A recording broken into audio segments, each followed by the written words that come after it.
I do testimonies. I'm a person who gets scared pretty easily, so I would never touch a horror story. Even some mysteries just give me nightmares, even really not like scary kind of mysteries. So I usually stay away from a lot of horror novels, romance novels, and I'm like, ugh, that's gross. And so romance, horror, I definitely stay away from those two genres in general. But my parents have been pretty good about not setting too many limits. Obviously, they say if something is, you know, too explicit or something like that, I'm not supposed to read it. But in general, they've been like, you expand your reading boundaries. You want to read all kinds of different genres, science fiction, history, even some mystery. And so my parents have never really set too many boundaries or said, you can't read this, you can't read that. It's more of, you might want to read this. And yeah, so they've definitely been saying you can go above your grade level and stuff. So will you read a book twice? Or, I always read a book twice unless it's a book I really hate.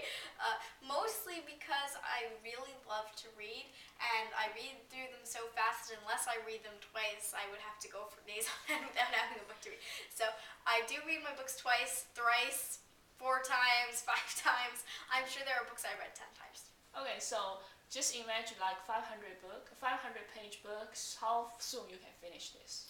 Well, let's see. I know the 7th Harry Potter book was, I believe, almost 7. Oh, let's see. How many pages was it? Almost 700. Something. It was a huge book. That took me about 7 hours to read. 7 hours to read? Yes, I know a lot of people did it in like 3 days. It took me about 7 hours, although I did have a headache afterwards. Too much reading. And so I guess a 500-page book might take me anywhere between 3 to 5 hours. You're a really fast reader. So, because, there must be some kind of unfamiliar words in the book, or the words you don't understand the meaning. What will you do usually? If I don't know the meaning of a book, I might try to get it from the context. So if there are words around it that tell me what it means, that's fairly easy. But a lot of times there isn't enough context, and so I would often look it up online on dictionary.com or look it up in a real dictionary, usually online because I'm too lazy to page through the book. But then I might also ask my parents. Okay, so since you are homeschooled, do you miss the activities or the life really in school? Not too much. Since my older sister goes to the public school, then I do get the insight. And there are a lot of things that I really would not miss about going to school, because I know there's a lot of peer pressure. You have to wear something different and cool each day. And so I think that a lot of what goes on in school is probably more superficial than I would like it to be.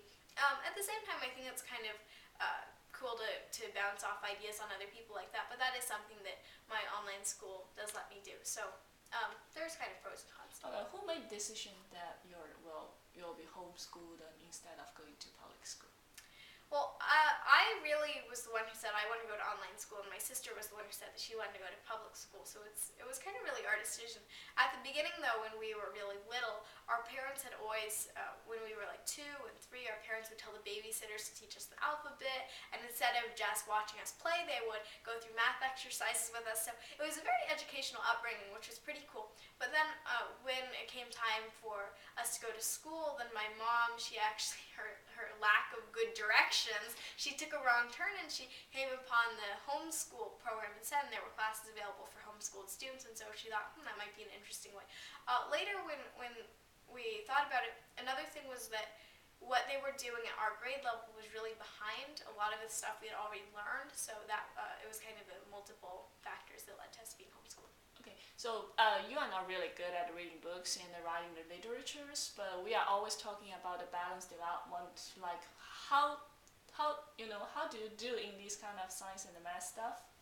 That's a very good question. Well, I will tell you this, definitely my writing and reading, I think that's the right side of my brain or something. That is much better than my math and science. My math and science aren't like failures completely, but they're definitely, I will face a challenge usually in 1 out of every 2 lessons that I do in math and science, and with writing it's maybe 1 out of 10. So I think that overall, while math and science, I really love them as topics, they are more challenging to me.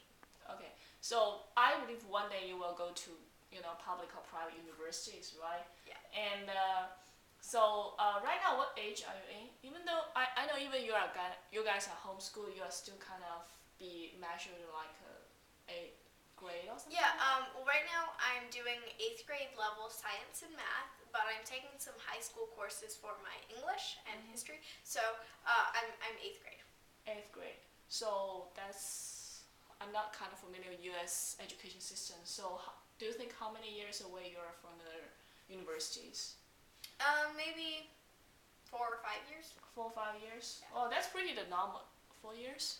Yeah, probably 4 years actually, because the major thing would be probably catching my math and science up to my reading. If it was in about 4 years, I would be going in about 1 or 2 years early, I think. Okay, so not do you have different. any specific idea right now? You are majoring in what kind of university? Well, I would love to. I want to go into education since teaching is one of my favorite things to do. I hope to perhaps make a difference in education policy. So I might study. I would definitely want to study education, but also perhaps something like policy or government. I think that would be an interesting topic. I haven't really decided specifically what I would major in. I have so many interests it would be hard to narrow it down to one. I might double major in Double something. major or triple major? Yeah, or triple major or quadruple major. I think around 5 it might get a little too much. Okay. Well, you are very ambitious right now, huh?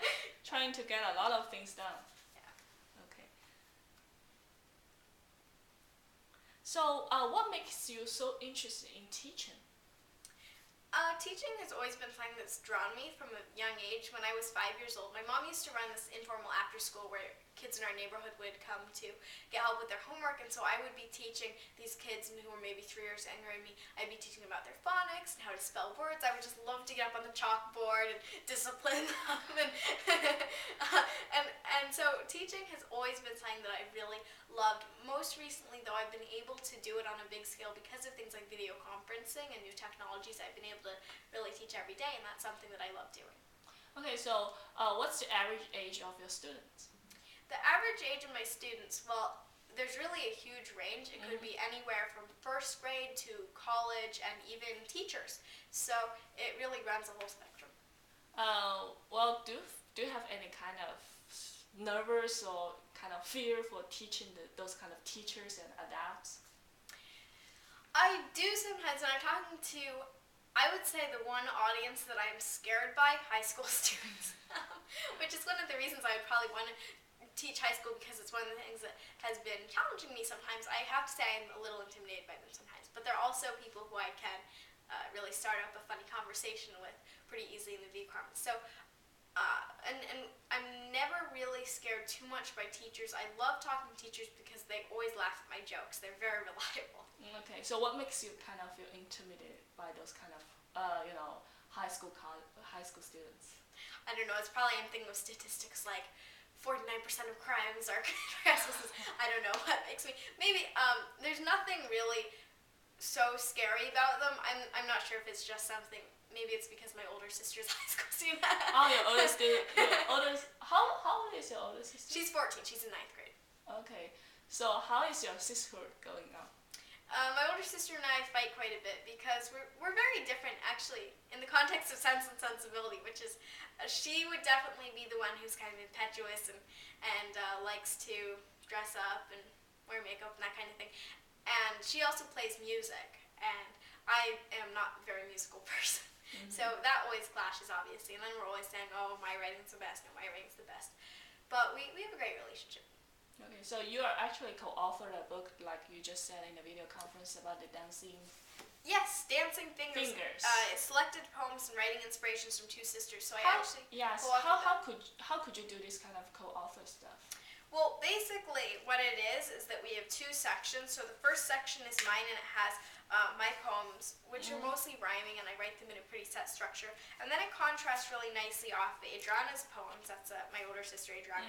And then her poems are the kind of free verse, really nicely flowing, melodious kind of poems. And so it shows students the contrast. You don't necessarily have to write these all rhyming poems.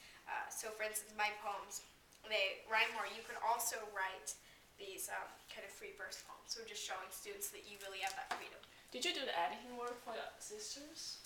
No, actually, the editing was really mostly up to her. I wouldn't presume to say, oh, this poem should go in there, this poem shouldn't, because her poems are so very different from mine. It's really up to her. Okay, I'll just change another angle too, otherwise it will be too boring.